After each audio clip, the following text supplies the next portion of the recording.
Olivia stared at the message on her phone, her blood turning cold. She had meant to send the scandalous joke to her best friend, Sage. Instead, it had gone straight to King Damon Ashford, the ruthless alpha king of the Northern Territories. The message was already read. Then her phone buzzed.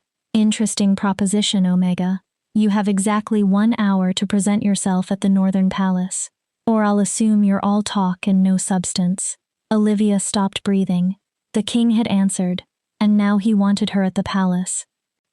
Chapter 1. The Omega Who Had Nothing to Lose. 3 hours earlier, Olivia Thorne was on her hands and knees scrubbing the kitchen floor of the Crimson Ridge pack house. Harsh chemicals had left her fingers raw, and several small cuts had begun to bleed.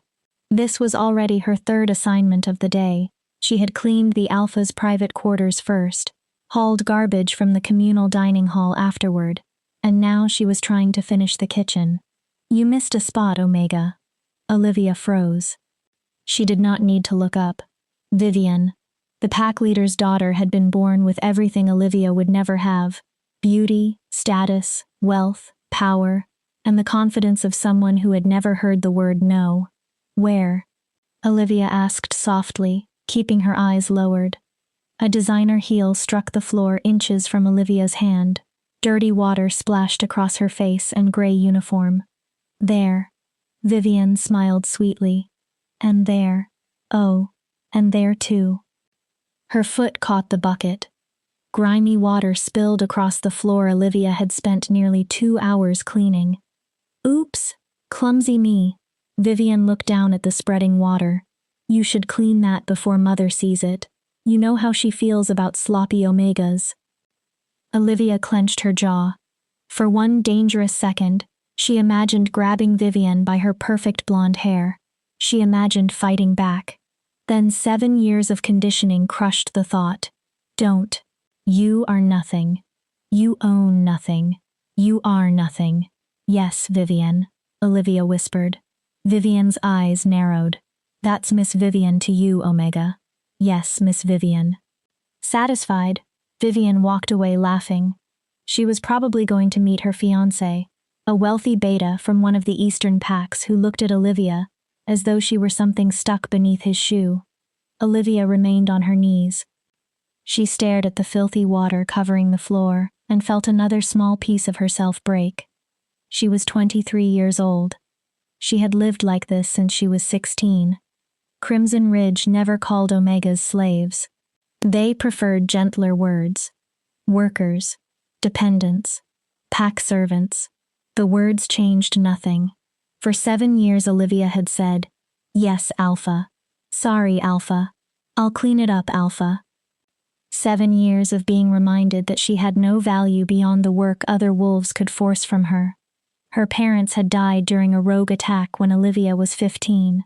Crimson Ridge had graciously allowed the orphaned girl to remain with the pack. There had only been one condition. She had to earn her keep. In reality, that meant 18-hour workdays without pay, a basement bedroom shared with 3 other Omegas, and whatever food remained after everyone else had finished eating.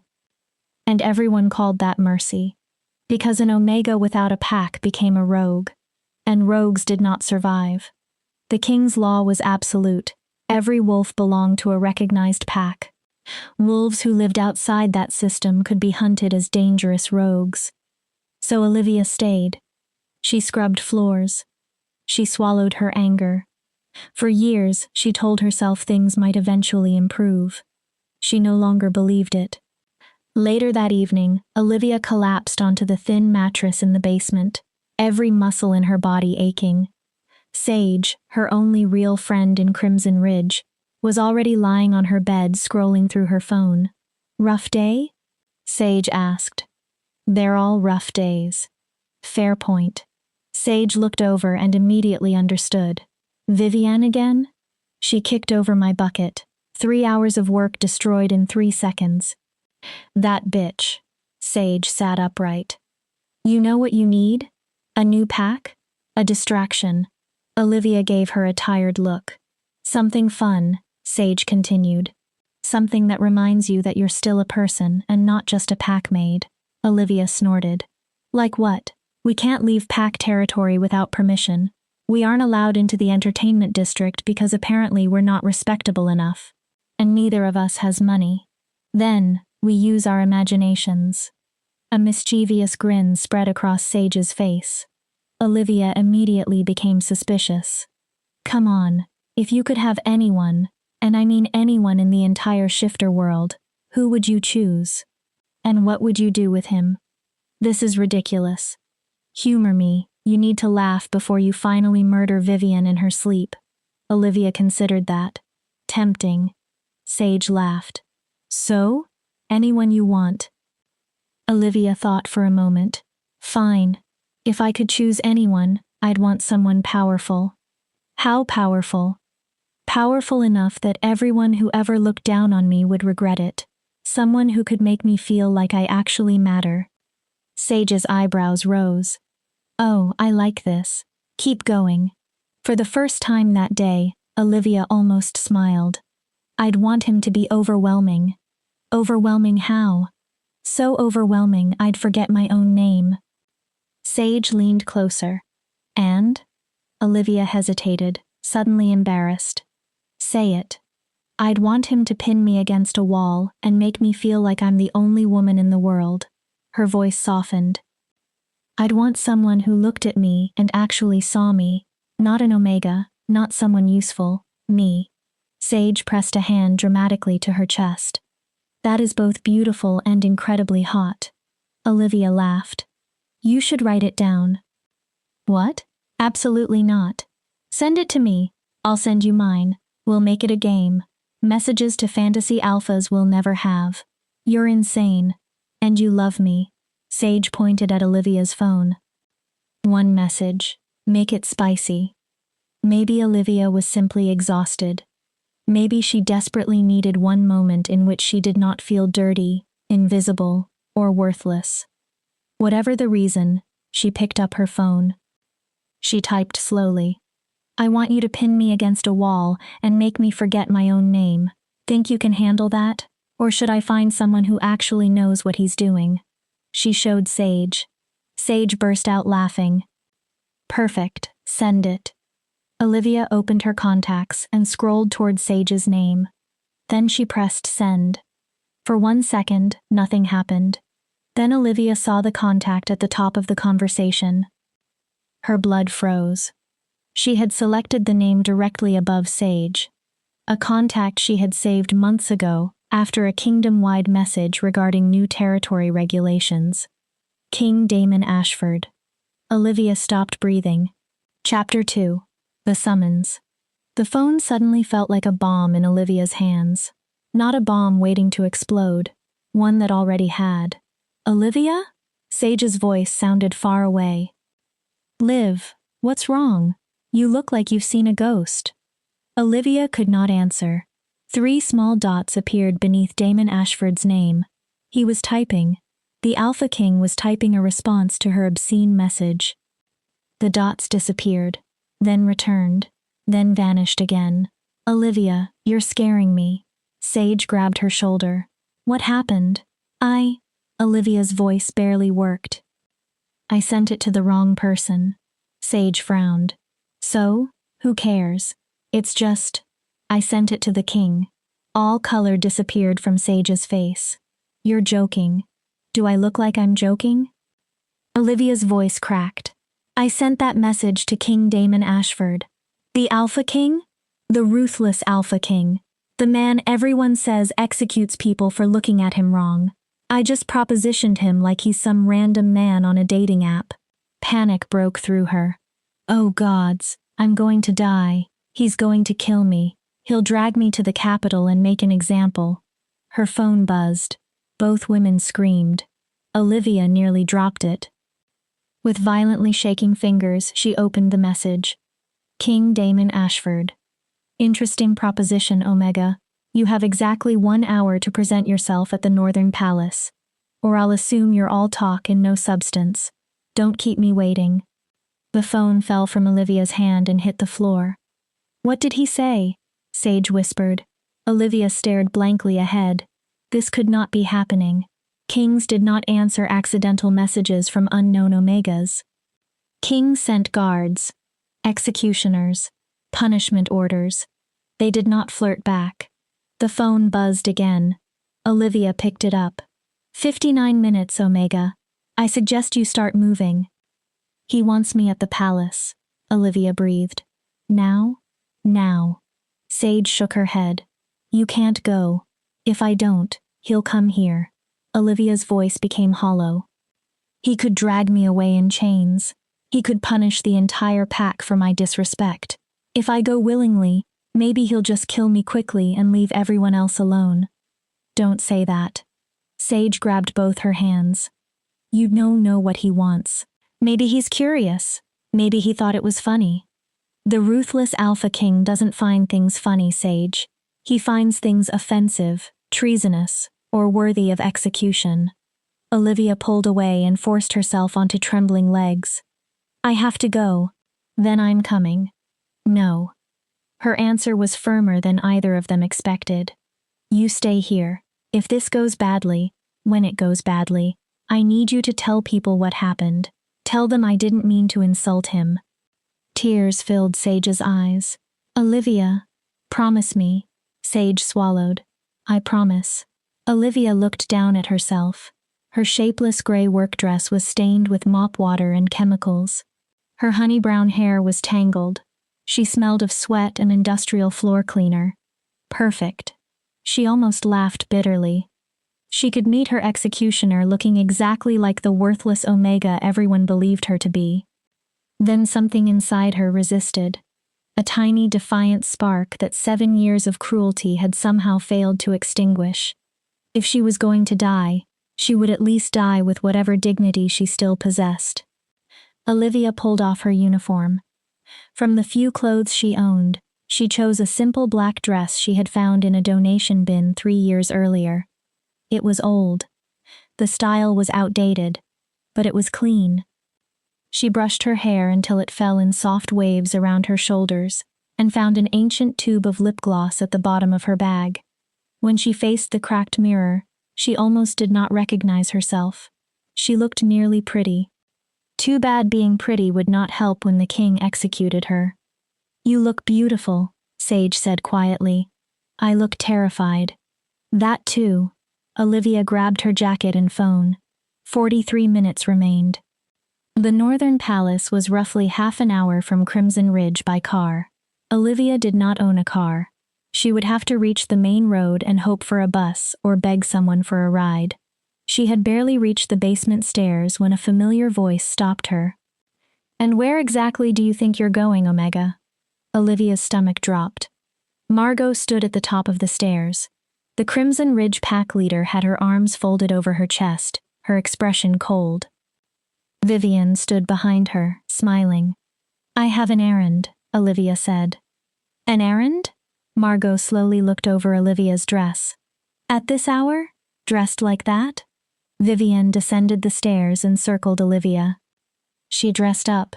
Maybe our little Omega has a secret boyfriend. Vivian laughed.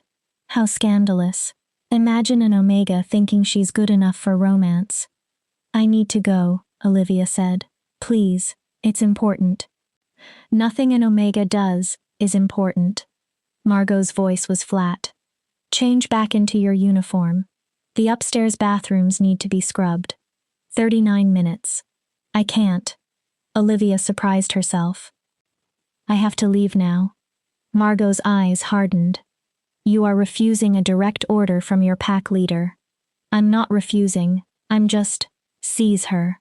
2 guards stepped from the shadows. Olivia's blood ran cold. They had already been waiting. Strong hands closed around her arms. Take her to the discipline room, Margot ordered. 3 days in isolation should remind her of her place. No. Olivia struggled. Real terror flooded her now. You don't understand. The king summoned me. If I don't go... Vivian burst out laughing. The king? She turned toward her mother. She expects us to believe the Alpha King summoned her? An Omega nobody? Vivian looked back at Olivia. She's delusional. Maybe isolation isn't enough. Perhaps she needs a medical evaluation. Please. Olivia's voice broke. Look at my phone. He sent me the summons. I have to go. Margot ripped the phone from Olivia's pocket. She read the messages. Disdain vanished from her expression. Confusion replaced it. Then fear. The phone slipped from her hand. What is it, Mother? Vivian asked. Margot had gone pale. She's telling the truth. Vivian stared. The king? He actually summoned her. The guard's hands loosened. Vivian snatched the phone from the floor and read the conversation. Jealousy twisted her face. This is impossible. Why would the king summon her? She's nothing. And you're wasting my time. Olivia tore her arms free. Her fear was still there, but now something stronger was rising beneath it. I have 35 minutes to reach the palace. When the king realizes I'm late and comes looking for an explanation, what exactly are you going to tell him? Margot said nothing. That you prevented me from answering a royal summons? Margot's remaining color disappeared. Let her go, she whispered. Then louder. Now. The guard stepped away. Olivia did not wait. She ran upstairs, through the pack house, and into the cold night. Her lungs burned as she sprinted toward the territory border. Then she stopped. A sleek black car was parked beside the road. A man in royal livery stood waiting. Miss Olivia? She stared at him. Yes. His Majesty anticipated that you might encounter difficulties leaving your territory. Olivia's mouth fell open. I'm here to escort you to the palace. He opened the rear door. We have 32 minutes, more than enough. Olivia climbed inside on trembling legs. The leather seats were softer than anything she had ever touched. Gentle lighting illuminated the luxurious interior, and the faint scent of expensive cologne lingered in the air. As the vehicle left Crimson Ridge behind, Olivia stared through the window. 7 years. That territory had been the only home she knew after her parents died. She tried to prepare for whatever was waiting. Death, perhaps, but maybe something else. The lights of the capital eventually appeared ahead. Above them rose the Northern Palace, an enormous structure of ancient stone, glass, and steel. Beautiful, terrifying, just like the man waiting inside. Chapter 3. The Ruthless Alpha King. The Northern Palace was even more intimidating up close. Olivia had seen photographs of it. She had watched royal broadcasts with the palace behind Damon. Images of its towers appeared on propaganda posters throughout every pack territory. None of those images captured the reality. Black stone and polished silver rose toward the sky, from foundations that had witnessed centuries of royal power and bloodshed. The car passed through gates guarded by warriors large enough to break Olivia in half without effort. Every guard watched the vehicle. Olivia wondered whether they were calculating how quickly they could kill her if Damon gave the order. Probably very quickly. The driver stopped beside a smaller private entrance, far from the ceremonial doors used by diplomats and pack leaders. It was discreet, hidden, the kind of doorway used for people no one was supposed to see. Or people who were never supposed to leave. The driver opened her door. Someone will escort you from here, Miss Olivia. She stepped onto the stone. A woman emerged from the shadows, tall, elegant. Silver hair arranged in an immaculate bun. Her expression revealed nothing. I am Cordelia, His Majesty's senior advisor. You are Olivia of Crimson Ridge? Yes, ma'am.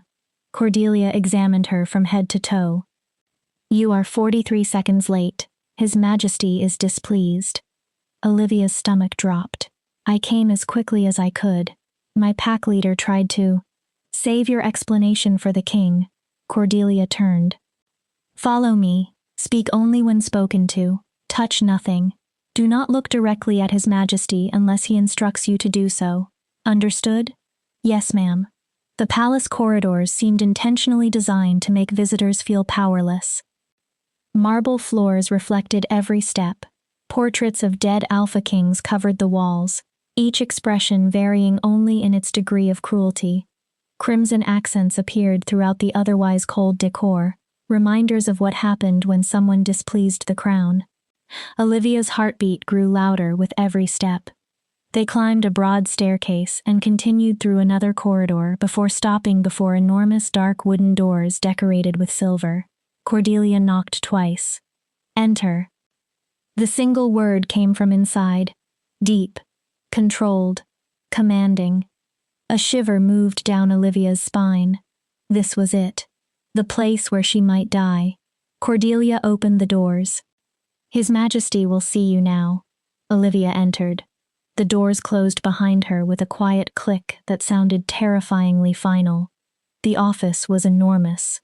Floor-to-ceiling windows overlooked the Capitol. Bookshelves held both ancient texts and modern technology. A fire burned along one wall, and behind a massive desk sat King Damon Ashford. Olivia forgot to breathe. Pictures had not prepared her for him. Even seated, he was clearly tall and powerfully built. Dark hair fell slightly longer than royal formality normally allowed. His silver eyes were not dead or emotionless, as Olivia had imagined. They resembled molten metal. Intelligent, intense, dangerous.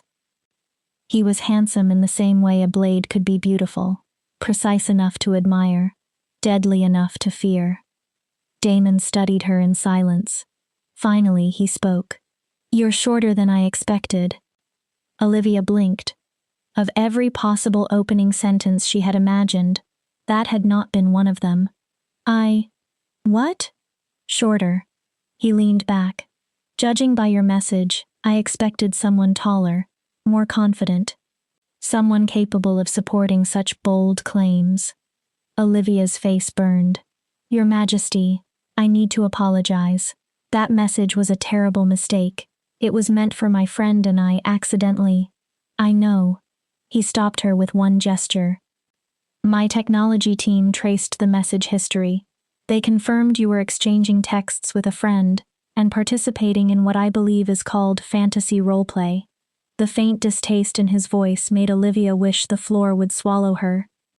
"So you did not deliberately proposition your king?" "No.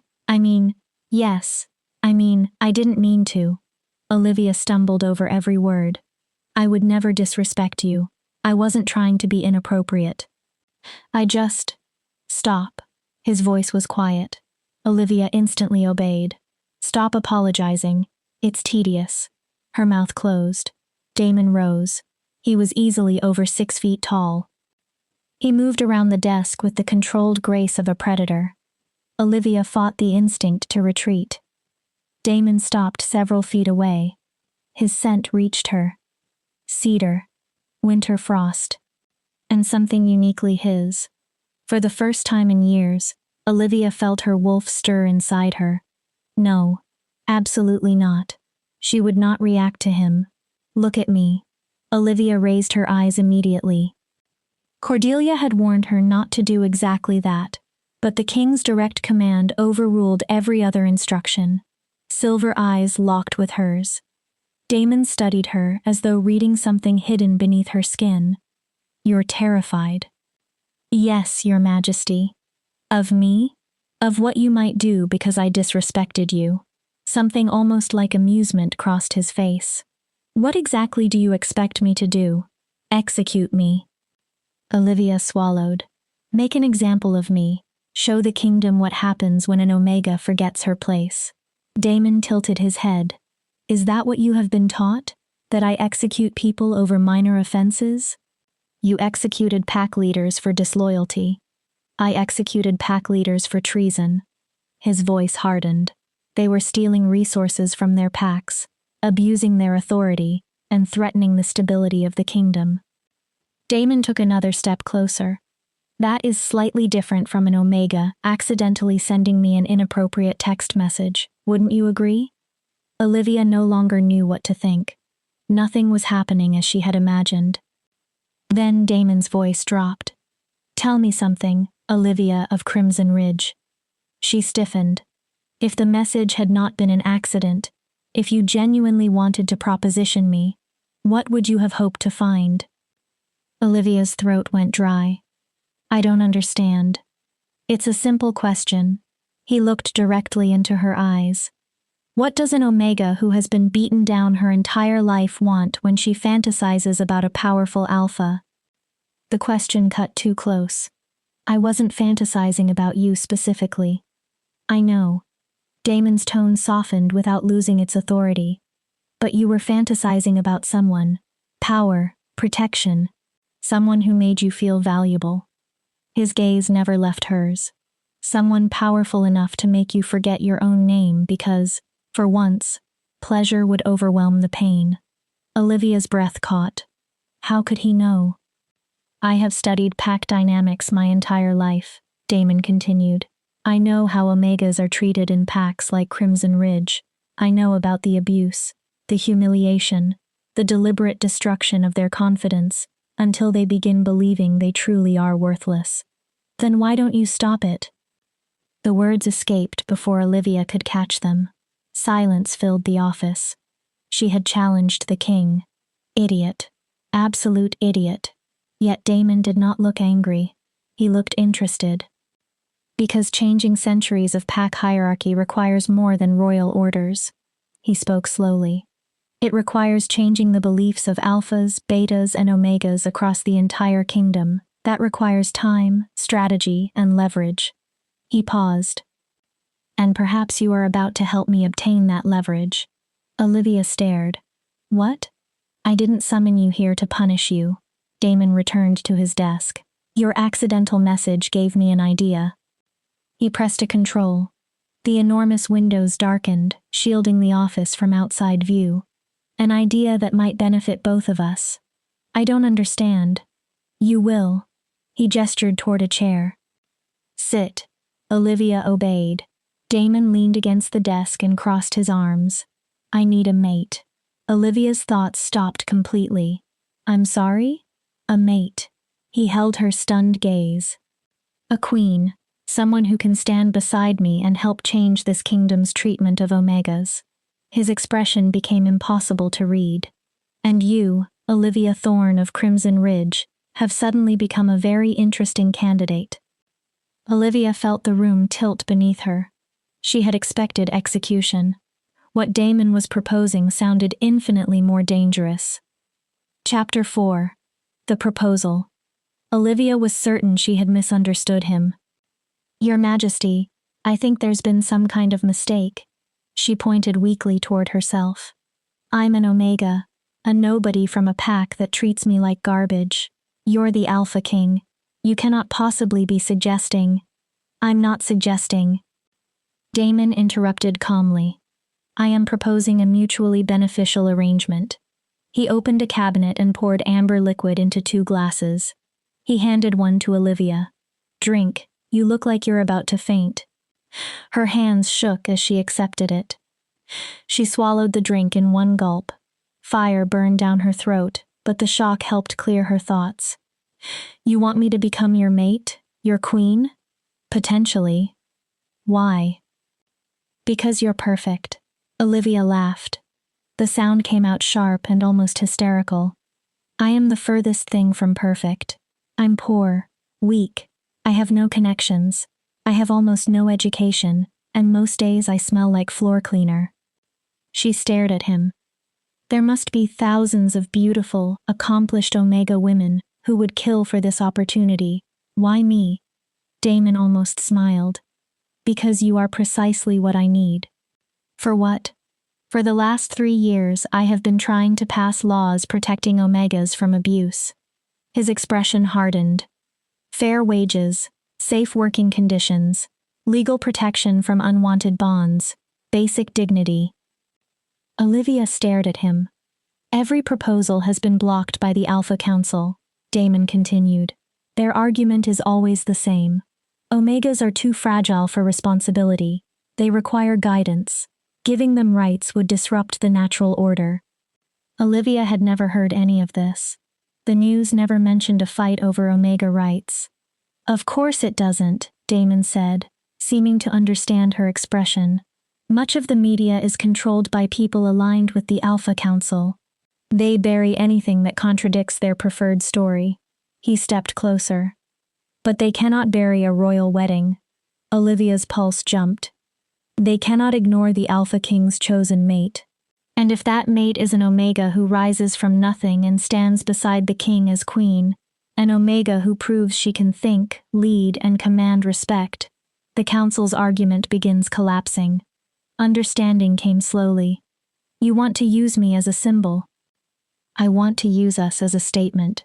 Damon's correction was immediate. You become my mate and queen. Together, we demonstrate that Omegas deserve respect, and that the old hierarchy needs to change.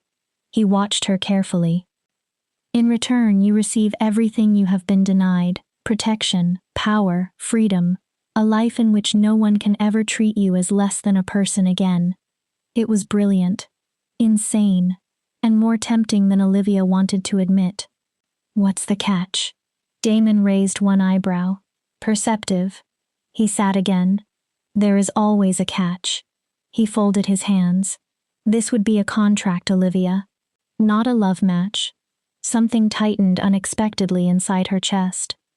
In public, we behave like devoted mates. In private, we maintain professional boundaries. So no real mating bond? No. No mark? No. No consummation? No. No true mate relationship. Correct. His tone remained clinical. I need a partner capable of helping me change a kingdom. I do not need someone becoming emotionally dependent on me and complicating the arrangement. Olivia stared. How romantic. I'm not interested in romance. Damon's voice was flat. I'm interested in revolution. Olivia studied him. What happens if you meet your real mate, someone you actually want as queen? Something cold entered his expression. I do not believe in true mates. Olivia blinked. Mate bonds are biology, pheromones, instinct. They can be resisted. He spoke as though discussing a medical condition.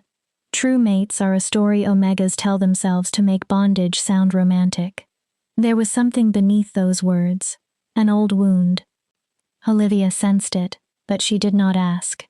So you want me to become your fake mate, help you change the laws, and then what? We stay in a loveless political marriage forever? 5 years, Damon answered immediately. Long enough to establish legal precedent and pass the reforms we need. And afterward? We quietly dissolve the arrangement. Incompatibility, irreconcilable differences, whatever explanation creates the least political damage. He leaned back. You would have wealth, status, and permanent protection. You could live anywhere, do anything. No one would dare mistreat a former queen. 5 years. 5 years pretending to love the most powerful and dangerous man in the Northern Territories. 5 years with everything she had ever lacked. Everything except the one thing she secretly wanted most. Someone who genuinely cared about her. And if I say no, you return to Crimson Ridge. His silver eyes remained steady. We forget this conversation happened. You will not be punished for the text. You are free to leave. Olivia should have felt relieved. Instead, Damon continued. But think carefully. When will another opportunity come to escape that basement?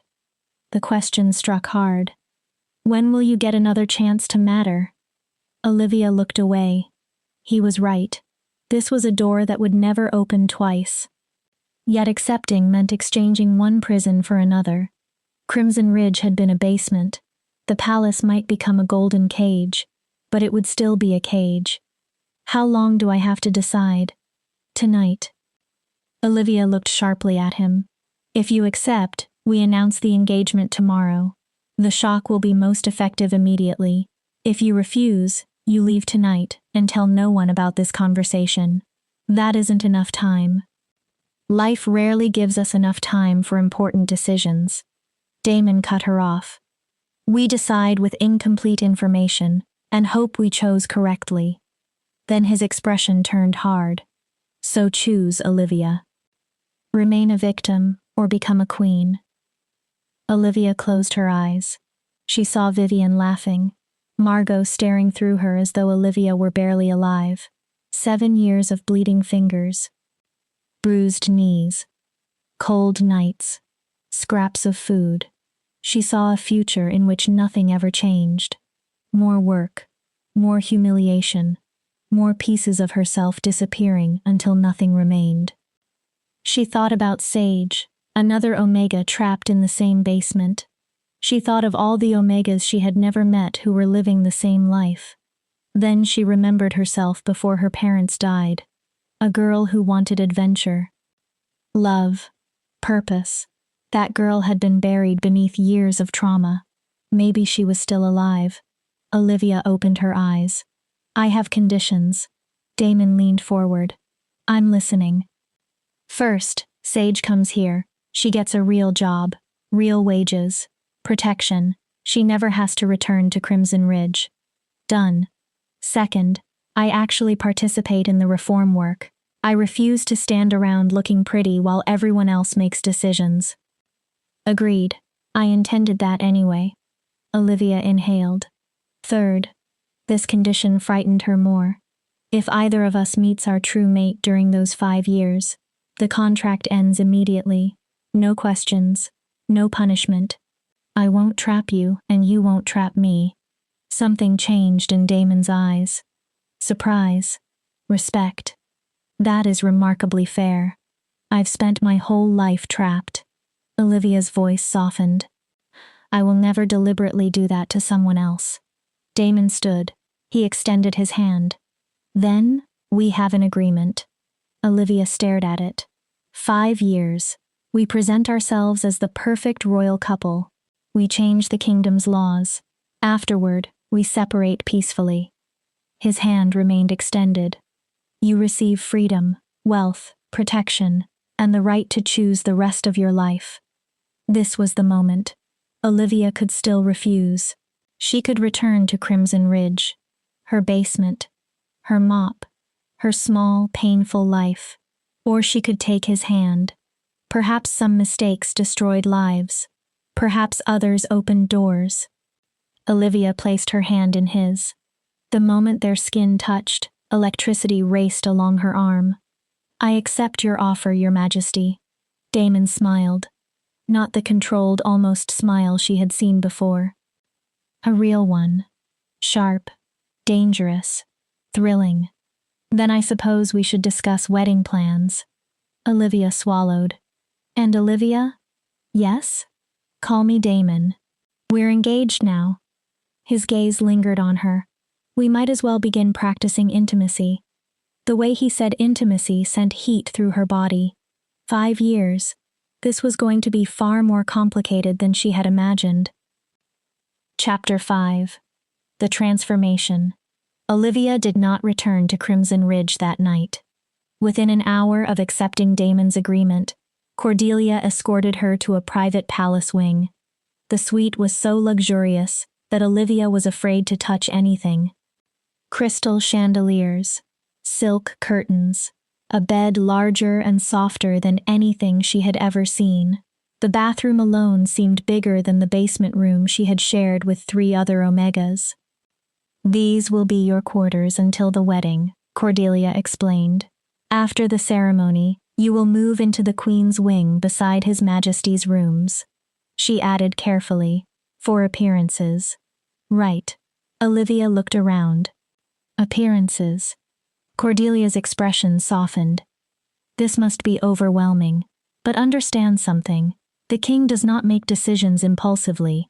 If he selected you, there is a reason beyond political theater. Olivia turned. What reason? That is yours to discover. Cordelia walked toward the door. Rest. Tomorrow your transformation begins. She paused. You have 1 week to become a queen. Then she left. Olivia stood alone. She should have felt triumphant. Safe. Free. Instead, she was terrified. She approached the enormous window. Below her stretched manicured gardens, fountains reflecting moonlight, and pathways she had never imagined being allowed to walk.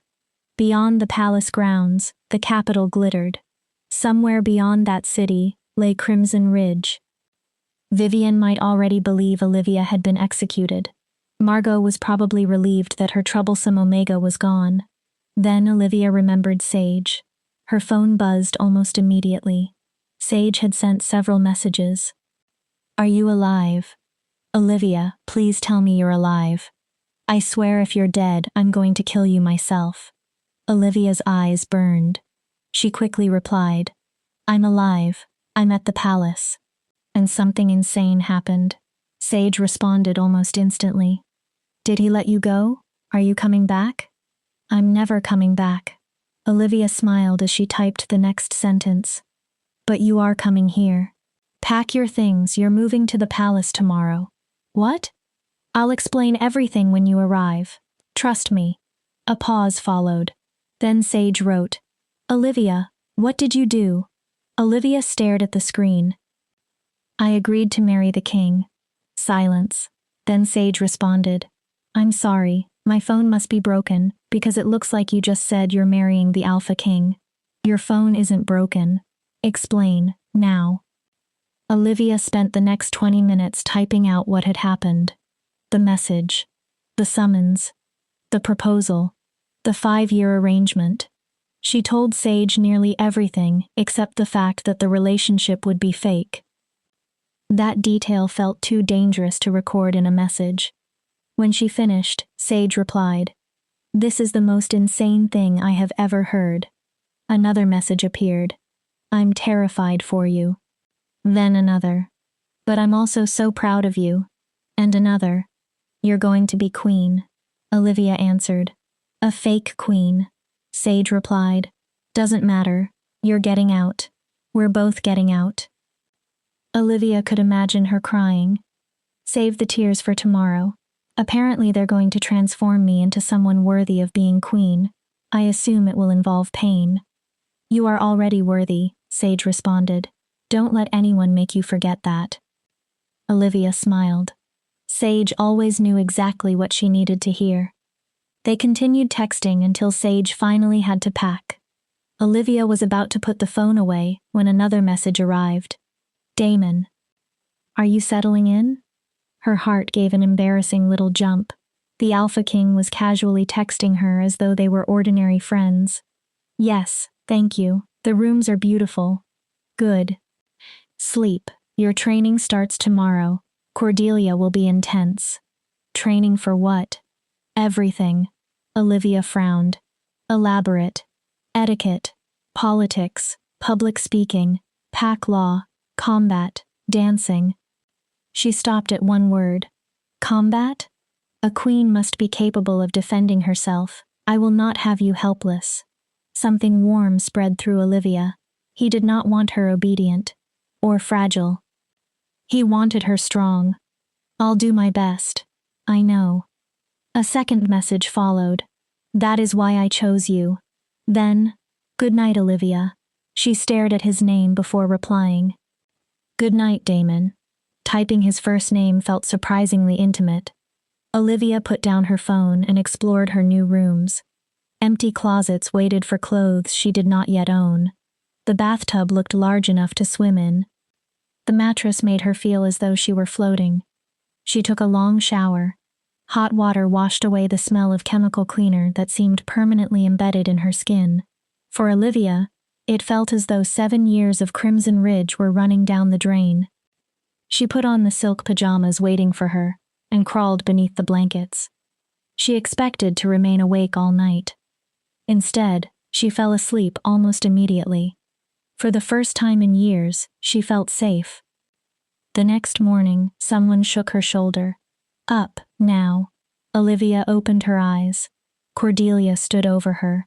We have 9 hours before the press conference, and currently you look like a disaster. Olivia blinked. Press conference? The king will announce your engagement this afternoon. By then, you must look composed enough not to faint when 100 reporters begin shouting questions. Cordelia threw open the curtains. Bright daylight flooded the room. We have work to do. What followed was one of the most exhausting days of Olivia's life. First came the wardrobe team. Stylists measured nearly every part of her, argued about colors, and dressed her in outfit after outfit. Eventually they chose an emerald dress. It fitted Olivia beautifully, and made her honey brown hair seem warmer. More importantly, she somehow looked regal. Green is a royal color, one stylist explained. Growth, renewal, power. Appropriate for an Omega Queen changing tradition. Hair and makeup followed. For 2 hours, professionals transformed Olivia while explaining techniques she barely understood. "You have beautiful eyes," the makeup artist said. "We're going to make everyone notice them." Then came etiquette. Chin up. Cordelia paced beside Olivia. Shoulders back, spine straight. Olivia struggled in painfully high heels. "You are about to become a queen, not remain a servant. Stop apologizing with your body." "How am I apologizing with my body?" Olivia immediately stumbled. "Like that," Cordelia demonstrated. "You hunch, you lower your head, you deliberately make yourself smaller." "Queens do not make themselves smaller." Olivia tried again. She stumbled, tried again.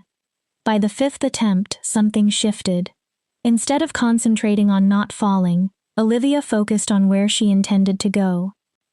Her body followed. "Better," Cordelia said. "You learn quickly." Media training came next.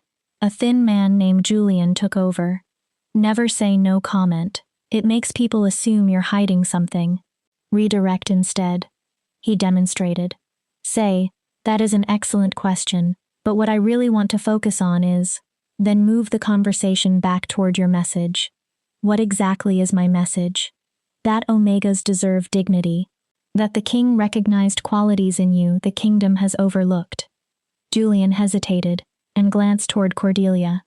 "And that love can exist between wolves regardless of status." Love. Olivia almost laughed. The most important part of the public story was also the biggest lie. "They will ask about Crimson Ridge," Julian continued. "They'll ask how you met. We prepared a script." "No script." Damon's voice sliced through the room. Everyone turned. He stood in the doorway wearing formal black. His silver eyes immediately found Olivia. "Your Majesty," Julian began. "I was merely..." "I know exactly what you were doing." Damon entered. "She speaks honestly or this fails. People recognize rehearsed lies. We need authenticity. What if she says the wrong thing? Then we handle it." Damon stopped before Olivia. "How are you?" Terrified. She looked down at the heels. "My feet hurt, and I'm not sure I can do this." A faint smile touched his mouth. "Good." Olivia stared at him. "Good?" "If you weren't afraid, I would worry. Fear means you understand what is at stake." He reached out and moved a loose strand of hair back into place. The touch was unexpectedly gentle. "You can do this." "How do you know?" "Because you survived 7 years of abuse that would have broken most people." His voice lowered. "You are stronger than you think." Olivia held his gaze. "And today, you show the kingdom what an Omega is capable of." His confidence steadied something inside her.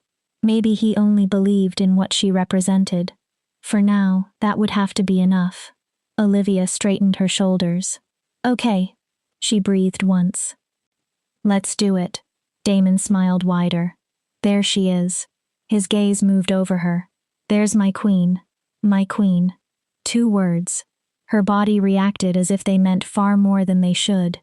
2 hours later, Olivia waited behind the curtain of the palace press room. Dozens of reporters were gathered beyond it. Cameras pointed toward the stage. Voices buzzed with speculation over the mysterious emergency announcement. Sage had arrived at the palace an hour earlier and was now seated in the audience. Seeing her friend there gave Olivia strength. "Ready?" Damon appeared beside her. "No." "Perfect." Olivia turned. "Neither am I." She stared at him. "You get nervous?" "Before every important public address, the day I stop being nervous is the day I stop caring whether I get it right." Olivia exhaled. "That actually helps. Don't thank me yet. Wait until we survive the next hour." He offered his arm. "Shall we?" Olivia placed her hand on him. Together, they stepped into the lights. The room erupted. Chapter 6. The Announcement. Camera flashes exploded around them. Reporters shouted over one another. Notepads and tablets appeared everywhere as journalists fought to document the moment. Olivia's instinct screamed at her to shrink, disappear, become invisible. Then Damon's hand covered hers where it rested on his arm. A quiet reminder. Queens do not make themselves smaller. Olivia raised her chin. She walked beside him toward the podium. Hundreds of eyes judged her. An unknown Omega standing beside their king. Damon stopped at the podium. Gradually, the room became silent. "Thank you for coming on such short notice." His voice carried effortlessly. "I have an announcement that will reshape the future of the Northern Territories." Every reporter leaned closer. "For years, I have fought against archaic systems that judge wolves by designation at birth rather than character or ability." His silver gaze swept through the room. "Today, I take another step toward changing that system." He reached for Olivia. "Today, I announce my engagement to Olivia Thorne of Crimson Ridge Pack." Silence. For 2 seconds. Then chaos. "Your Majesty, she's an Omega. Is this political?" "What about Lady Seraphina? How long have you been together? Has the Alpha Council approved?" Damon raised one hand. The entire room became silent. Olivia stared. Dozens of aggressive reporters had stopped talking because of one gesture. "I will answer questions shortly," Damon said. "But understand this first." His voice hardened. "Olivia is not a symbol. She is not a political maneuver." Olivia felt her heartbeat against her ribs. "She is my chosen mate." Damon looked directly at the cameras. "And she will be your queen. Anyone who questions her value because she is an Omega will answer to me personally." The warning could not have been clearer. Now, questions. A woman near the front stood. "Your Majesty, how did you meet Miss Thorne?" Damon glanced at Olivia.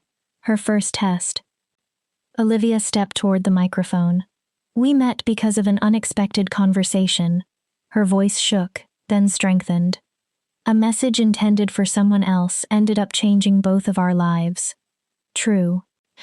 Just incomplete," another journalist called out. "What attracted the king to you?" "You would have to ask him." Olivia allowed herself a small smile. "But I hope he saw someone who understands struggle. Someone who wants life to improve for wolves who have no voice." A male reporter spoke sharply. "What makes you qualified to be queen? You have no political experience, no royal training." Olivia remembered Julian's history lessons. "Neither did the king's great-grandmother before she became queen consort." The reporter paused. "She was the daughter of a merchant, yet history remembers her as one of our most effective queens because she understood ordinary wolves. She knew what they needed because she had lived among them." Several journalists exchanged impressed looks. Another voice called out, "Are you saying Omegas are as capable as Alphas?" "I'm saying capability comes from character, not designation." Olivia grew steadier with every sentence. "An Omega who manages a pack house, controls resources, solves disputes, and keeps an entire household functioning, demonstrates leadership every day." She looked across the room. "We simply never call it leadership." Damon's hand settled at the small of her back. The cameras immediately noticed. Olivia noticed too. Heat spiraled through her at the contact. "One final question," Damon announced. A young reporter toward the back stood. "Miss Thorne, are you afraid?" Olivia became still. "The position you are accepting has always been dangerous. Queens have faced assassinations, political attacks, and overthrow. Does that frighten you?" Olivia remembered the basement. "Vivienne, 7 years of living afraid." "Yes." Her answer surprised the room. "I'm terrified." Olivia looked directly toward the reporters.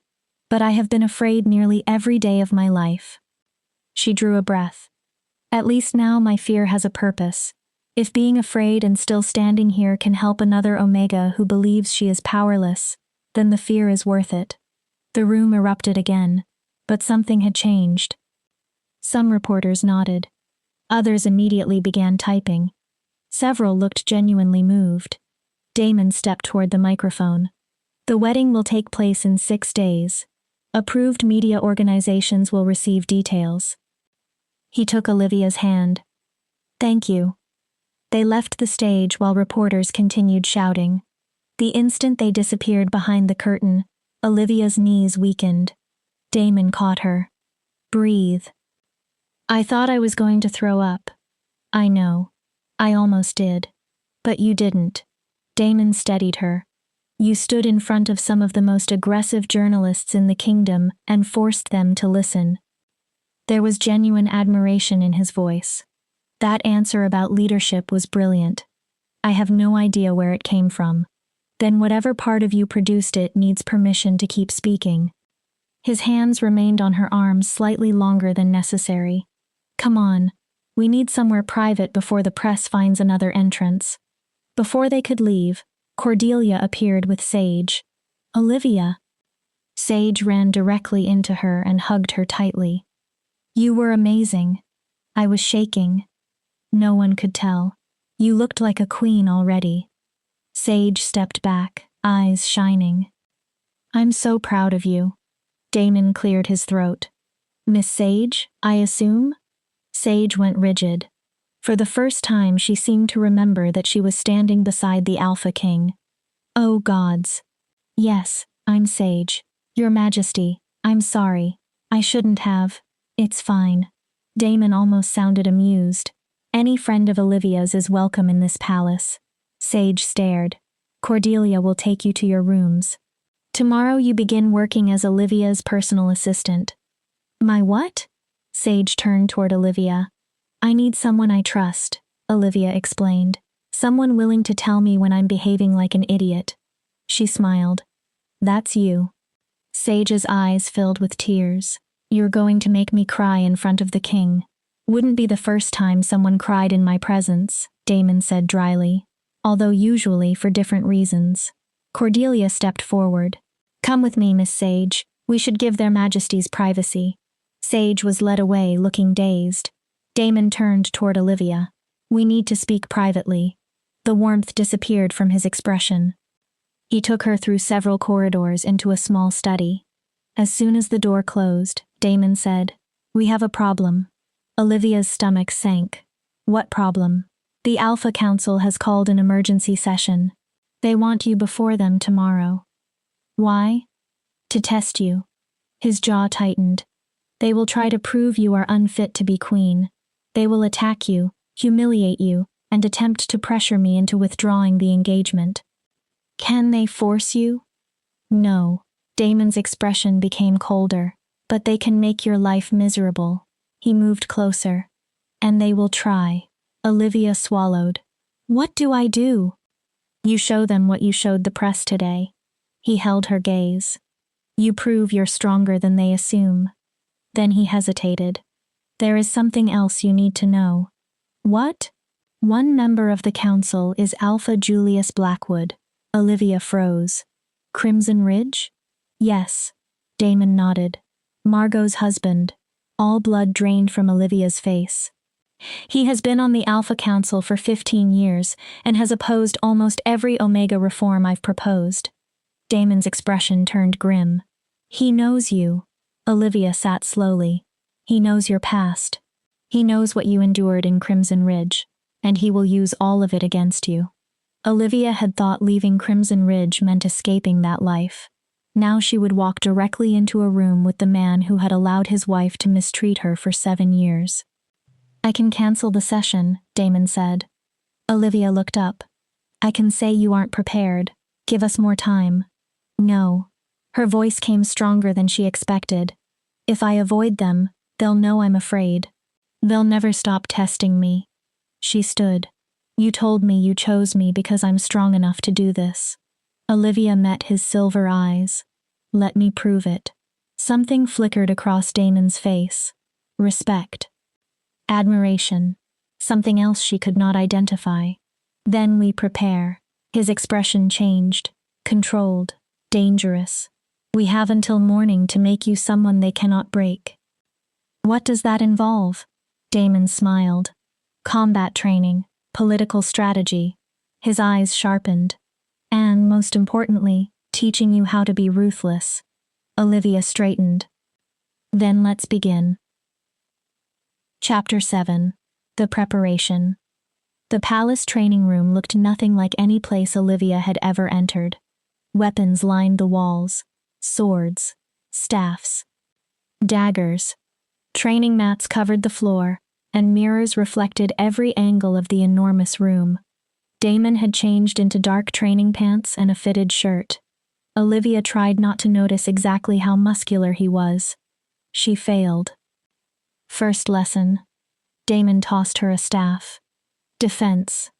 Olivia almost dropped it. I thought you were teaching me politics. I am. He picked up another staff and spun it easily. Politics is war without blood, usually. He moved into position. The Alpha Council respects strength. Before they respect your words, they need to sense that you are not afraid of confrontation. I don't know how to fight. Then today you learn. Damon lifted his staff. Attack me. Olivia blinked. What? Try to hit me. I'm not going to attack the king. Don't hold back. She hesitated. His voice sharpened. That is an order, Olivia. Damon's eyes locked on hers. Attack your king. Something about the command ignited 7 years of buried anger. Olivia swung. Damon blocked her without effort. Wood cracked against wood. Predictable. He barely moved. I could see that attack before you started it. Again.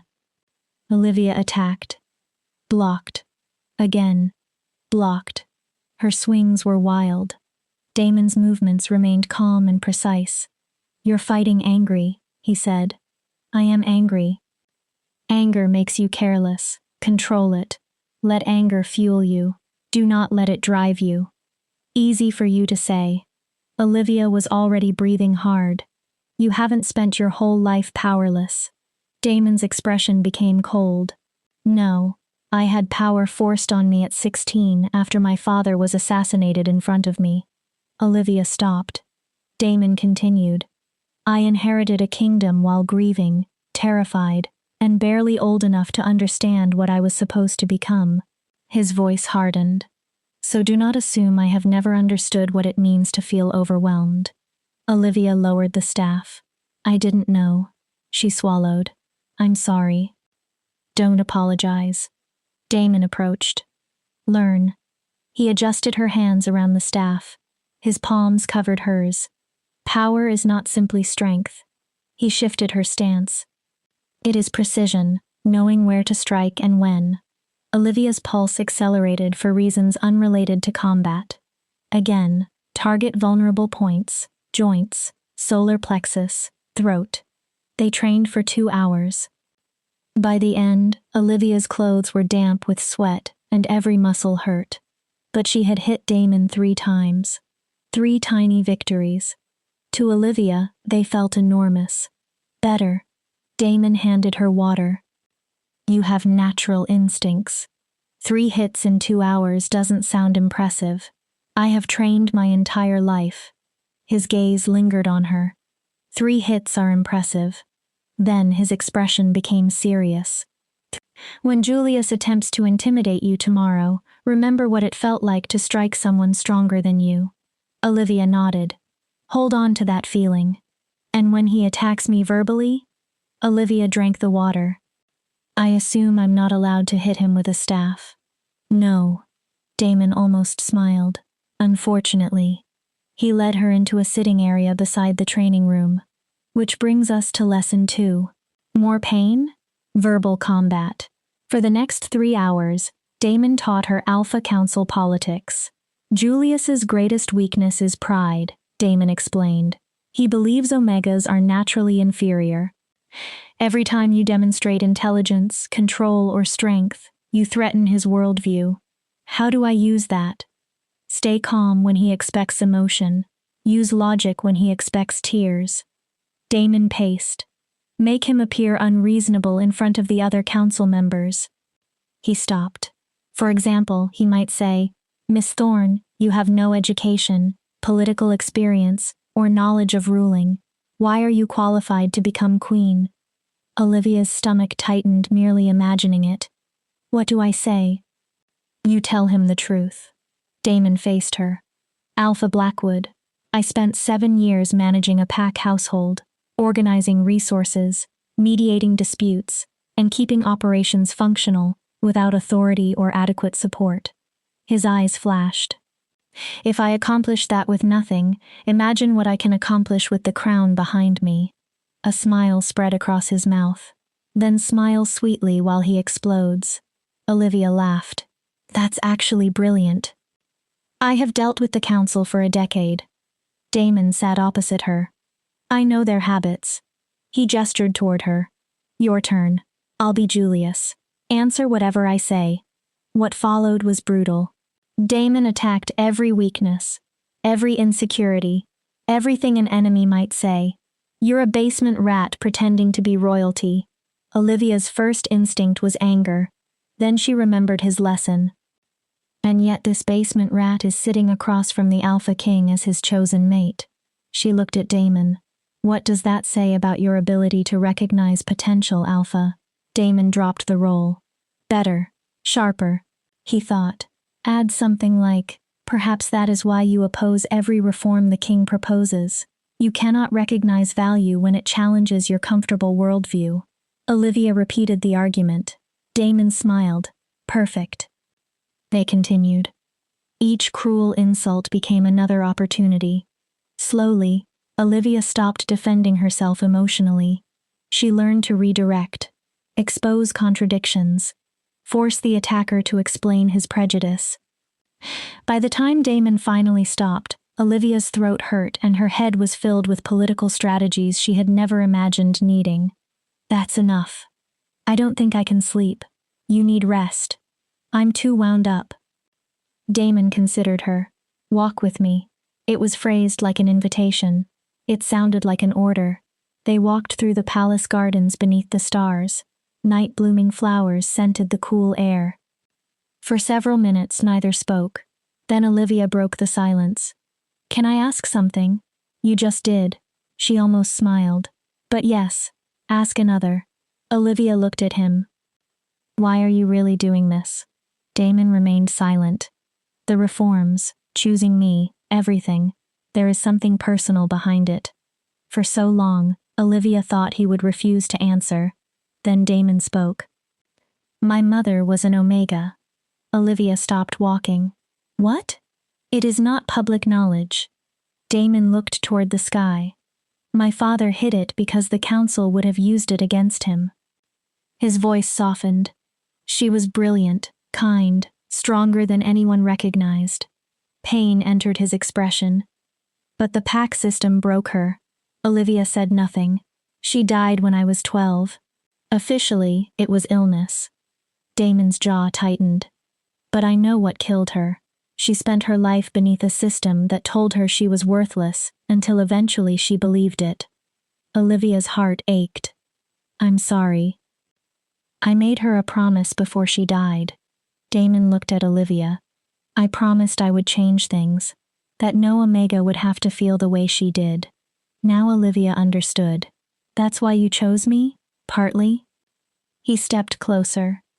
You are useful to my political strategy. I won't pretend otherwise. Then his voice changed. But you also remind me of her. Olivia's eyes burned. Strength hidden beneath trauma.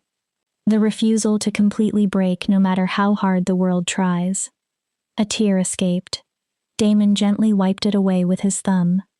She would be proud of you, Olivia whispered. I hope so. His hand fell away. Get some rest. He looked toward the palace. Tomorrow, we show the Alpha Council what Omegas are capable of. As Olivia returned to her rooms, one fact became impossible to ignore. The agreement was supposed to remain political, professional, emotionless. But Damon had just shown her a piece of his heart, and pretending she did not care about him was already becoming difficult. The next morning, Olivia dressed in a different kind of armor. A sharply tailored burgundy suit. her hair pulled into a severe bun, minimal makeup emphasizing her eyes. She no longer looked like the terrified servant who had scrubbed Crimson Ridge floors.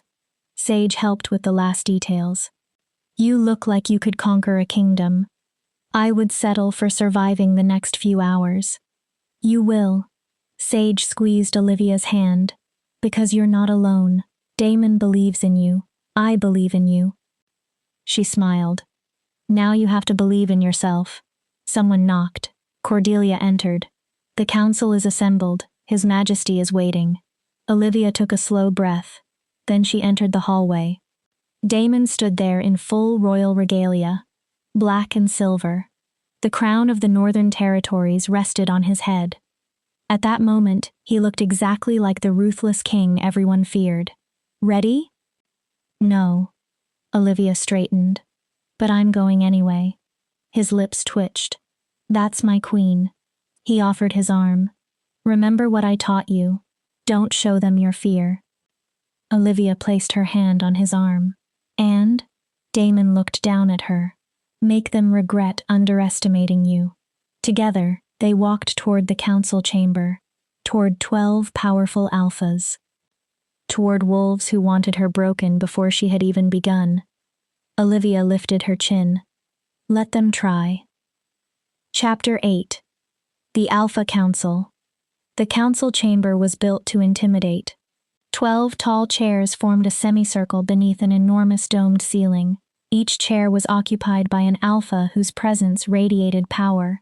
In the center stood one smaller chair, lower, isolated, designed to make the person sitting there feel insignificant. That chair belonged to Olivia. Before walking away, Damon squeezed her hand. You are their equal. His eyes held hers. Act like it. Then he took his position at the head of the chamber. His throne stood above all the others. Olivia was alone. She crossed the room with measured steps, straight spine, raised chin. No apology in her body. She sat and met every council member's gaze. Some were skeptical, several openly hostile. 3 seats to the left sat Julius Blackwood, gray-haired, sharp-eyed. His contempt was obvious. Let us begin. Damon's voice filled the chamber. As you know, I have chosen Olivia Thorne as my mate and future queen. He scanned the council. This meeting is intended to introduce her formally and address legitimate concerns. I expect civility and respect. Then Damon turned. Alpha Blackwood, you may begin. Of course. Julius received the first strike. He rose slowly. Your Majesty, council members. His eyes found Olivia. I will speak plainly. Miss Thorne comes from my territory, Crimson Ridge Pack. Olivia kept her expression neutral. I have known her since childhood, Julius continued. She possesses no formal education beyond basic schooling. She has spent 7 years performing menial labor. Several council members watched Olivia carefully. She has no political experience, no understanding of governance, and no alliances capable of strengthening the crown. Julius spread his hands. Quite frankly, she may be the least qualified candidate for queen this kingdom has ever seen. Several alphas nodded. Her sudden elevation also sends a dangerous message to omegas throughout the territories. Olivia's pulse quickened. It teaches them to aspire beyond their natural positions. It will create unrealistic expectations, instability, and challenges to a hierarchy that has served our society for centuries. Damon's voice turned to ice. Are you finished? Not yet, Your Majesty. Julius turned fully toward Olivia. I have one question for Miss Thorne. Silence spread across the room. What makes you believe you are qualified to stand beside our king when you could not even rise above the position of servant in your own pack? Every eye moved to Olivia. This was the moment. She stood slowly. Alpha Blackwood, you're correct about one thing. Julius frowned. I have no formal political training. Olivia took one step forward. But tell me, what does formal political training teach? Theory, strategy, law, history, leadership. Exactly. Olivia nodded. Theory. She continued before he could interrupt. I spent 7 years living the realities your theories rarely address. Her voice strengthened. I know what happens when pack leaders abuse authority because I lived beneath that abuse. Several faces shifted. I know what happens when resources are distributed unfairly because I survived on leftovers. Olivia looked around the chamber. I know what happens when voices are silenced because mine was silenced for 7 years. She turned toward all 12 council members. You ask what qualifies me to become queen. Experience. The room remained silent. Actual experience of life among wolves you govern but rarely see. Olivia's gaze moved from chair to chair. The Omega cleaning your house, the worker maintaining your territory, the wolves who keep your comfortable lives functioning while you debate theory in rooms like this. Julius scoffed. That isn't qualification. That is victimhood. No. Olivia looked directly at him. Victimhood is allowing suffering to define you. Her voice became firmer. What I have is perspective. She stepped forward. And I have 7 years of managing a pack household with almost no resources and no authority. Julius's expression tightened. Do you know what that requires? Organization, resource management, conflict resolution, crisis management. She held his gaze. Every skill you accuse me of lacking, I have practiced every day. A few council members exchanged glances. I simply performed those duties without the title or respect. Olivia could feel the room beginning to change. As for the supposedly dangerous message my elevation sends Omegas, she turned back to Julius. The truly dangerous message is telling half the population that biology makes them worthless. Julius stiffened. That is not stability. Olivia's voice sharpened. That is oppression. She paused. And oppression eventually creates rebellion. Are you threatening this council? Another member, Alpha Theron, spoke sharply. No. Olivia turned toward him. I am describing history. Every system built on inequality eventually collapses. She looked toward Damon, then back to the council. His Majesty is not trying to destroy pack society. He is trying to preserve it by creating a system every wolf has reason to support. Damon leaned forward. Approval burned in his eyes. This is absurd, Julius snapped. Your Majesty cannot seriously expect us to accept. Accept what, Alpha Blackwood? Olivia interrupted. An Omega capable of thinking. Julius's face reddened. Speaking? Olivia stepped closer. Leading? Murmurs spread around the chamber. Because I'm doing all 3 in front of you right now. Her voice hardened. And the only person apparently unable to tolerate it is you. The room erupted in whispered conversation. Olivia continued. You also claimed I could never rise above being a servant at Crimson Ridge. She looked directly into Julius's eyes. Let's be honest about what that means. His expression changed. Your wife, Margot, kept me in that position because she understood something you apparently do not. Julius rose halfway from his chair. I threaten comfortable prejudices. His face turned crimson. She did not keep me down because I lacked ability. Olivia's voice became deadly calm. She kept me down because I had too much. How dare you speak about my wife? Olivia did not move. I dare because I am about to become your queen. She raised her chin. And queens do not hide from inconvenient truths. Julia stared at her. You say my rise sends a dangerous message. Olivia turned toward the entire council. Good. It should. Silence. It should tell every Omega that circumstances do not determine worth. Her voice carried through the chamber. That being abused does not mean they deserved abuse. She continued. That being oppressed does not mean they are weak. Olivia's eyes burned with determination. I am not asking you to like me. She looked from one alpha to another. I am not asking you to approve of me. She straightened. I am telling you I will become your queen whether you accept it or not. And I will use that position to fight for every wolf who has ever been told they do not matter. No one moved. You can work with me to create meaningful change. She looked directly at Julius. Or you can oppose me and demonstrate exactly why change is necessary. Silence filled the chamber. Then an older woman at the far end stood. Alpha Catherine of the Western Territories. Silver hair was braided around her head like a crown. Her intelligent eyes rested on Olivia. Your Majesty. She turned toward Damon. I formally withdraw my objection to this match. Julius stared at her. Catherine continued. Miss Thorne has demonstrated more political intelligence in several minutes than certain members of this council have demonstrated in years. Another alpha stood. I second that. He nodded toward Olivia. This young woman has fire. He corrected himself. This woman has fire. Perhaps the crown needs exactly that. One by one, other council members stood. Julius remained seated. 3 others remained with him. But 7 of the 12 supported Olivia. A majority. Damon rose. The chamber fell silent. The council has spoken. His voice carried absolute authority. Olivia Thorne's position as my mate and future queen is confirmed.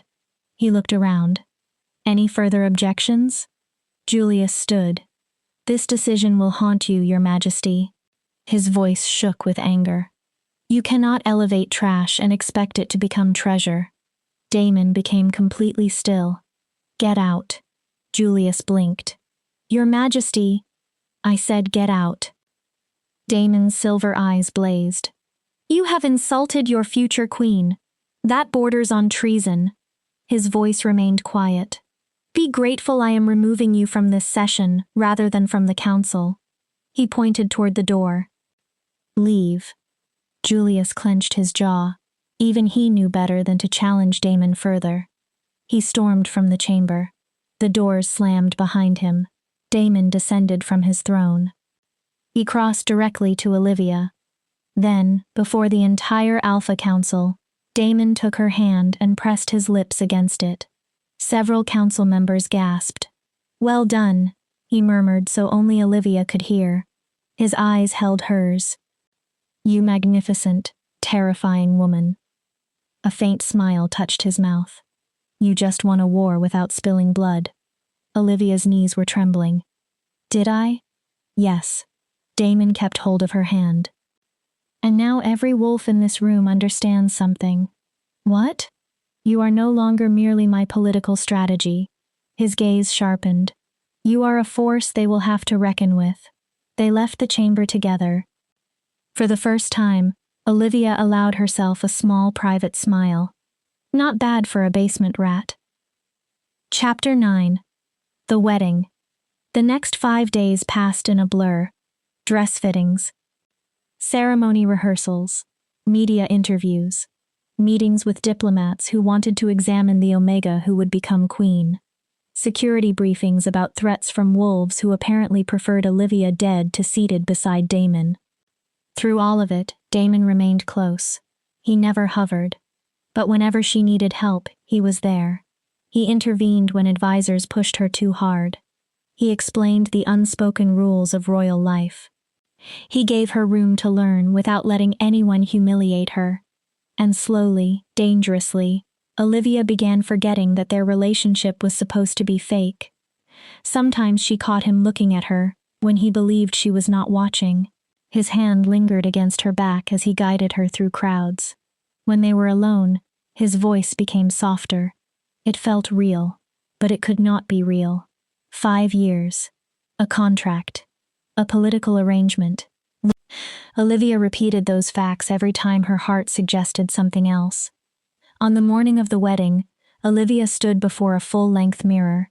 She barely recognized the woman staring back. The white silk gown seemed almost luminous. Silver embroidery covered the fitted bodice. The skirt flowed around her like water. Her hair had been swept into an intricate arrangement decorated with tiny diamonds. You're breathtaking. Sage stood behind her crying. Absolutely breathtaking. I feel like I'm going to be sick. Sage wiped her eyes. That's normal. It's your wedding day. Olivia looked at her. To the Alpha King. Right. In front of 10,000 people. Sage hesitated. And every major news organization in the kingdom. She considered that. Okay, maybe throwing up is reasonable. Cordelia entered. Her stern expression softened as she saw Olivia. It's time. Olivia swallowed. Are you ready? Cordelia asked. No. Does that matter? Not even slightly. Cordelia adjusted the veil. Remember something. Olivia met her eyes in the mirror. This is larger than you and Damon. Every Omega in the Northern Territories is watching. Cordelia's voice softened. Every young Omega who has been told she is worthless is watching you for proof that something else is possible. The weight of it settled over Olivia. No pressure. To Olivia's surprise, Cordelia smiled. You already proved you can survive pressure. She stepped back. Now show them what a queen looks like. The cathedral was ancient and magnificent. Stained glass cast colored light across stone floors. The most powerful wolves in the territories filled the pews. News cameras covered the walls. Royal security surrounded the building. Olivia stood at the entrance, gripping a bouquet of white roses so tightly her knuckles became pale. Music began. She took one step, then another, and saw Damon. He waited at the altar in black and silver royal regalia. The crown gleamed on his head, but Olivia barely noticed the clothing. She noticed his face. Damon was looking at her as if no one else existed. Not 10,000 guests, not cameras, not politicians. Only Olivia. It's an act, she reminded herself. He is playing his role, but it did not feel like an act. The walk toward him somehow felt endless and too short at the same time. Finally, Olivia reached the altar. Damon took her hand. His grip was warm and steady. You look stunning, he whispered. You clean up pretty well yourself. His lips twitched. The officiant began reciting ancient words about devotion, duty, and bonds. Olivia barely heard them. She was too aware of Damon. His thumb moved in slow circles over the back of her hand. His warmth surrounded her. Do you, King Damon Ashford, take Olivia Thorne as your mate, your queen, and your partner in all things? I do. Damon's answer rang through the cathedral. And do you, Olivia Thorne, take King Damon Ashford as your mate, your king, and your partner in all things? Olivia's heart pounded. This was supposed to be pretend. Yet when she looked into Damon's silver eyes, she saw something dangerously close to real emotion. I do. Then by the laws of the Northern Territories, I pronounce you bonded mates. The officiant smiled. Your Majesty, you may kiss your queen. Damon stepped toward her. He cupped her face gently. Last chance to run, he whispered. Too late. Olivia looked up at him. I already said I do. His eyes darkened. Then I suppose I should make this convincing. He kissed her. The world disappeared. It was meant to be a performance. A simple kiss for cameras. Instead, the instant their mouths touched, something ignited. Damon's fingers slid into her hair. He tilted her head and deepened the kiss. Olivia grabbed his jacket and pulled him closer. Her body responded before thought could stop it. Nothing about this felt fake. It was powerful. Raw. Overwhelming.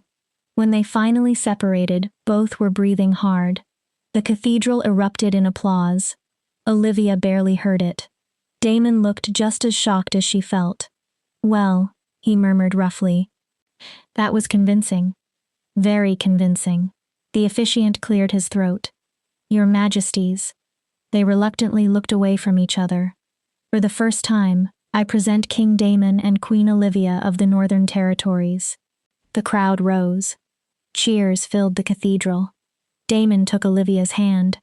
They walked down the aisle together. Not as an Omega following an Alpha King, but as partners. Equals. At least, that was what everyone watching believed. The palace ballroom had been transformed for the reception. Crystal chandeliers glittered overhead. White and silver decorated every table.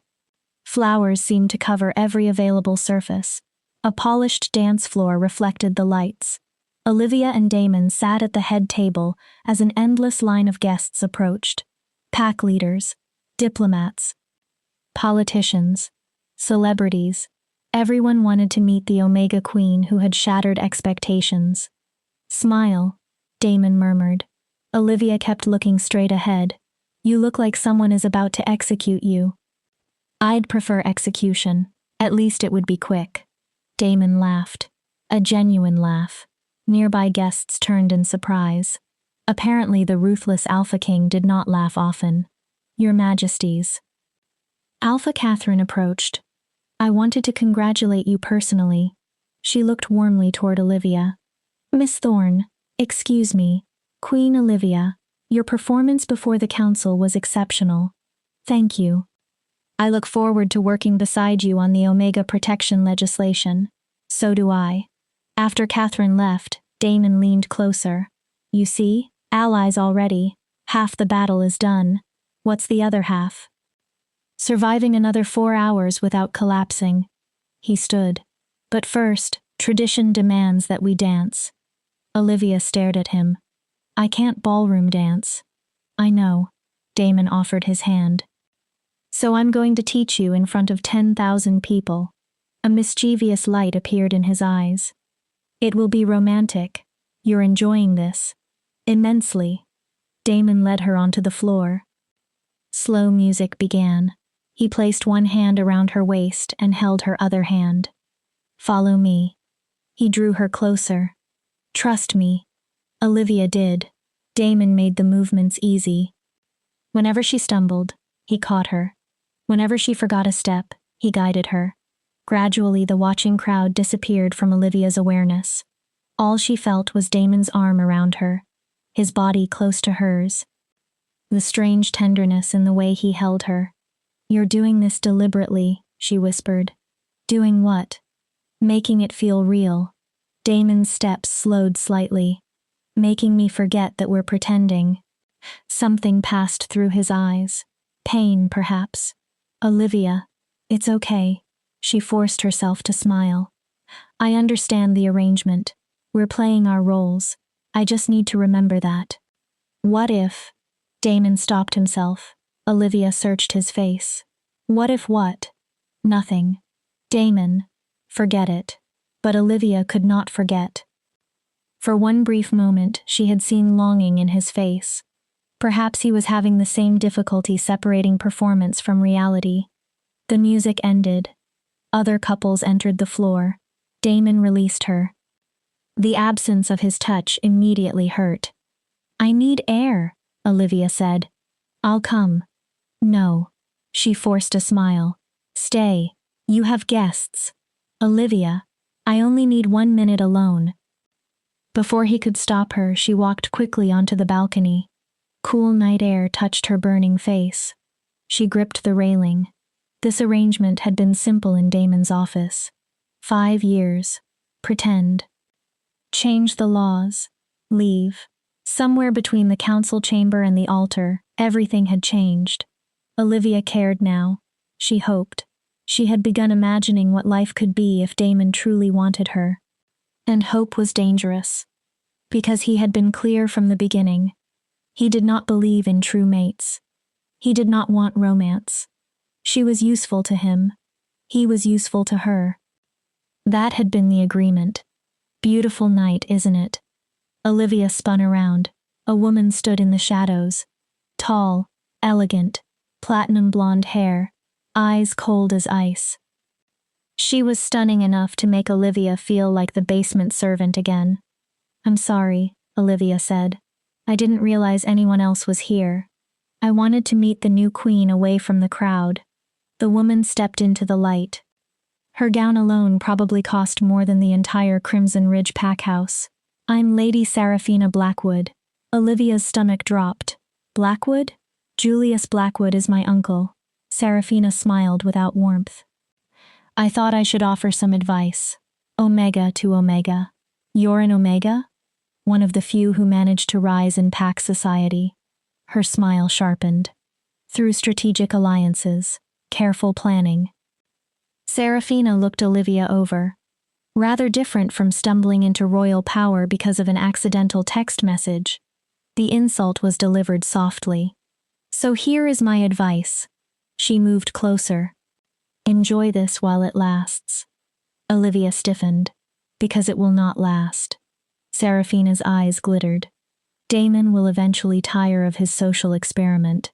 Olivia's chest tightened. And when he does, he'll discard you like every temporary distraction before you. That's not. Do you actually believe he chose you for anything besides political theater? Serafina laughed softly. You're a symbol, darling. She leaned closer. Nothing more. Every word struck Olivia directly in the fears she had tried to ignore. When you stop being useful, you'll discover exactly how ruthless the ruthless Alpha King can be. Serafina stepped away. Now, if you'll excuse me, I have guests to entertain. She paused at the balcony doors. Oh, Olivia? Olivia looked at her. When everything falls apart, and it will, don't say no one warned you. Then Serafina returned to the ballroom. Olivia remained frozen. Was she right? Was Olivia merely useful? Temporary? The door opened again. There you are. Damon walked onto the balcony. Concern appeared immediately when he saw her. I saw Serafina leave. He approached. What did she say? Nothing important. Olivia avoided his eyes. Just congratulations. Olivia. His fingers gently lifted her chin. I know that expression. She had no choice but to meet his gaze. What did she really say? Olivia's restraint broke. She said I'm temporary. Damon's eyes narrowed. She said you'll discard me as soon as I'm no longer useful. Her voice shook. And the problem is that she isn't wrong, is she? Olivia, that is exactly what we agreed. She pulled away. 5 years. I'm useful now, but eventually. Stop. His voice was fierce. Stop listening to poison from people who want you to fail. But she's right. She isn't. Damon took Olivia's face between his hands. Yes, this began as an arrangement. His silver eyes held hers. Yes, I chose you for political reasons. Olivia's chest tightened. But somewhere between our first meeting and tonight, something changed. Damon's voice grew rougher. You changed it. Olivia stopped breathing. You entered the council chamber and faced the most powerful alphas in the kingdom without flinching. His hands remained against her face.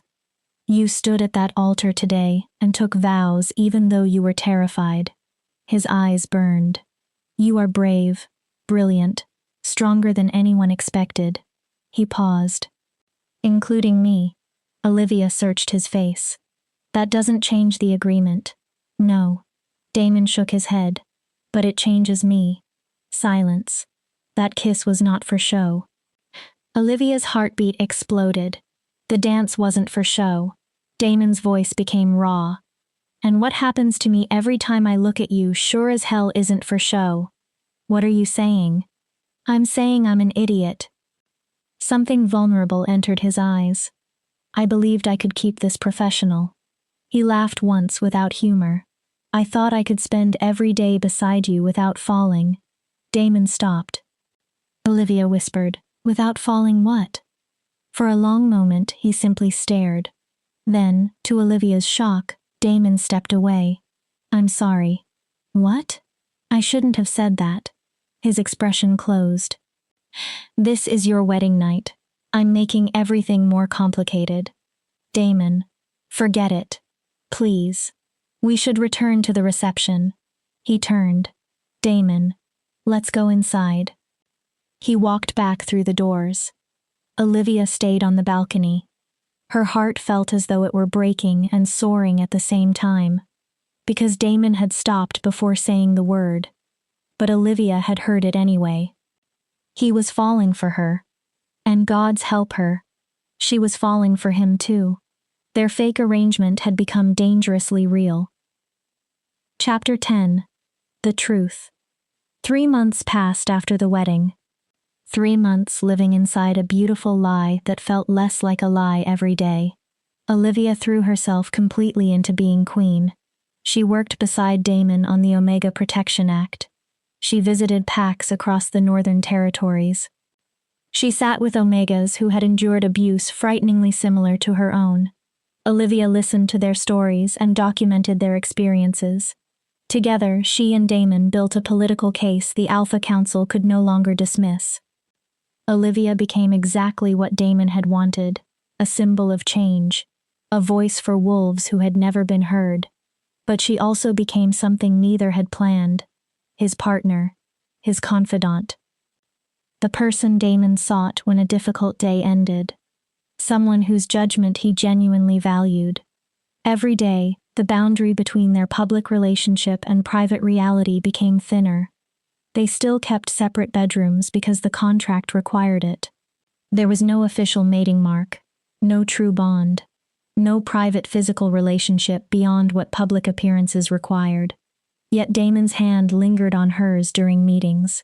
His voice changed when he spoke her name in private. He looked at her as though she mattered beyond politics. It was driving Olivia mad, because she had broken the most important rule in their contract. She was in love with Damon Ashford. Completely. Irrevocably. Terrifyingly. And Olivia had no idea whether Damon felt anything similar, or whether she was turning kindness into signs of something that did not exist. Olivia sat in the royal study reviewing the final version of the Omega Protection Act. Fair wages, safer working conditions, the right to reject unwanted bonds, legal protection against abuse. Everything she had once wished someone would fight for. The council vote would take place the following day. After 3 months of negotiations, lobbying, and political maneuvering, they finally had enough support. The law was going to pass. They had almost won. So why did Olivia feel as though she were about to lose the thing she cared about most? "You're thinking too loudly." Damon stood in the doorway. Olivia looked up. That expression was on his face again. Soft, warm, focused entirely on her. Just reading the final draft. She looked back at the pages, making sure nothing was missed. Nothing was missed. Damon entered and sat across from her. "It's ready." He smiled. "Tomorrow this passes, Olivia. Everything we worked for becomes law." "I know. Then why do you look miserable?" "Because once the law passes, you may no longer need me." The thought almost escaped. Instead, Olivia said, "I'm tired. It's been a long 3 months." Damon studied her. "That isn't the reason." She looked away. "You have been distant." He leaned forward, "Especially since the wedding night." Olivia's stomach tightened. What really happened with Serafina that night? "I told you. You lied." His tone contained no anger. "You've improved at many things during the last 3 months." A faint smile appeared. "Lying is not one of them." Olivia said nothing. "Talk to me." His voice softened. "Please." That word broke her defenses. "She said I was temporary." Damon's expression changed. "She said you would discard me after I stopped being useful." Olivia stared down at her hands. "And I know that was always the agreement." 5 years, then freedom. Her throat tightened. "But Damon, She stopped. "You what?" "I can't do this anymore." The confession burst from her. Damon went still. "I can't keep pretending this is political." Olivia stood. "I can't pretend nothing happens every time you touch me." Her voice shook. "I can't stand in front of cameras playing your devoted wife when I'm actually—" She could barely force out the words. "When you're actually what?" Damon's voice was gentle. Olivia looked at him. "In love with you." "I'm in love with you, Damon." Tears filled her eyes. "Completely, stupidly, hopelessly in love with you." She could no longer stop. "I know that wasn't the agreement. I know you said this was business. I know what the contract says." Her voice cracked. "But I cannot keep pretending I don't feel this." Silence. Olivia could not look at him. She did not want to see pity, discomfort, or indifference. Say something, she whispered. Her hands trembled. Please, even if you only tell me I'm an idiot. You're not an idiot. Damon's voice sounded rough. You're brave. Olivia looked up. Terrifyingly brave. He stood. Do you know how long I've been waiting to hear you say that? Olivia stared. What? Damon walked around the desk. He pulled her gently to her feet. I fell in love with you the night of the Alpha Council meeting. Olivia stopped breathing. I watched you stand in that chamber and dismantle every argument they threw at you with nothing except courage and logic. His eyes shone. I fell in love with you again when you walked toward me at the wedding and looked at me as though I was the only person in that cathedral. Tears spilled down Olivia's cheeks. And I have fallen in love with you again every day since. Olivia stared at him through tears. Then why didn't you tell me? Because I was terrified. Damon cupped her face. His thumbs brushed the tears away. I told you I didn't believe in real love. His voice cracked slightly. I told you true mates were nonsense, that this was business. He shook his head. Then you entered my life and proved me wrong about everything. But I thought... He swallowed. I thought you still wanted the contract. 5 years, then freedom. Olivia stared.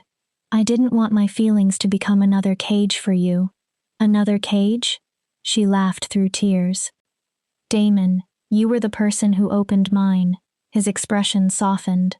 You gave me a voice, a purpose, a life I wanted. Olivia touched his chest. How could I not love you? Damon exhaled. Then apparently we're both idiots. Olivia almost laughed. Because I've spent months honoring a contract when all I wanted was to tear it apart and make this real. Then tear it apart. He froze. What? The contract. Olivia grabbed his jacket. Tear it up. Her voice strengthened. Make this real. Damon stared at her. I don't want 5 years followed by freedom. She shook her head. I want forever. Olivia looked directly into his eyes. I want you. Something fierce moved across his face. All of me? Yes. Are you sure? Damon's voice became serious. Because once I claim you as my true mate, there is no undoing it. The bond is permanent. I've never been more certain. Damon's expression changed. Then there is something you need to know first. Olivia waited. I didn't choose you only for political reasons. She frowned. I lied about that. What do you mean? Damon reached for his phone. The instant I read that ridiculous message you accidentally sent me. He found the old conversation. Something inside me recognized you. Olivia's heartbeat slowed. My wolf knew. Damon looked at her. I simply refused to admit what it meant. Her lips parted. The pull I felt wasn't curiosity. His silver eyes burned. It was recognition. He stepped closer. You are my true mate, Olivia. You always were. Olivia could barely speak. You knew? I suspected. Damon nodded. But I was terrified of believing in fate after spending my life telling myself it was nonsense. He took her hands. And I refused to force you into a bond because biology said you belonged to me. His grip tightened gently. I needed you to choose me. Olivia's tears returned. Freely. Not because I was king. He shook his head. Not because of fate. His voice softened. Because you wanted me. I do. Olivia squeezed his hands. I choose you. Her voice became certain. Every day. Damon stared for one long moment. Then he released her hands and dropped to one knee. Olivia's heart stopped. Olivia Thorne. Damon looked up at her. My queen. His voice carried no trace of the ruthless ruler the world feared. My partner. Emotion filled his silver eyes. My true mate. Olivia covered her mouth. Will you accept my bond? Damon held out his hand.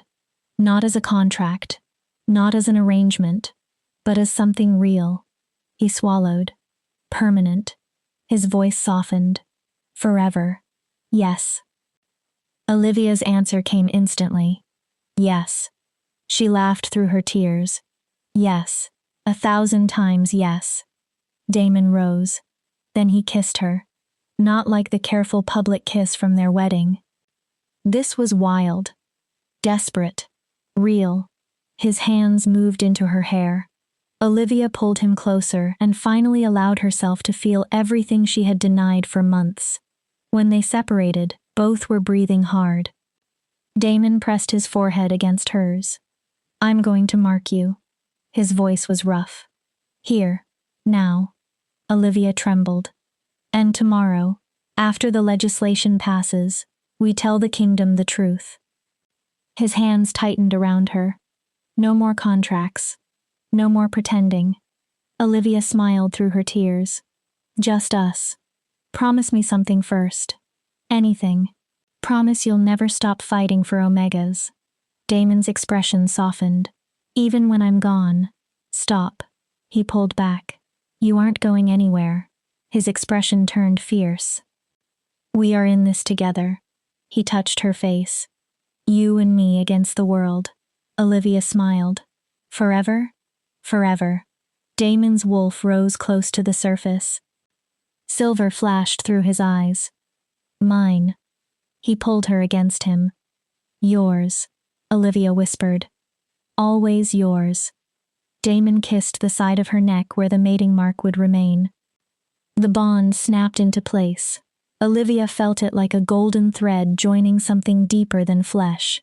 Heart, soul, wolf. For the first time in her life, she felt completely whole. The following day, Olivia stood beside Damon in the Alpha Council chamber. Her mating mark was visible on her neck, a silver crescent identifying her as the Alpha King's true mate. The council noticed immediately.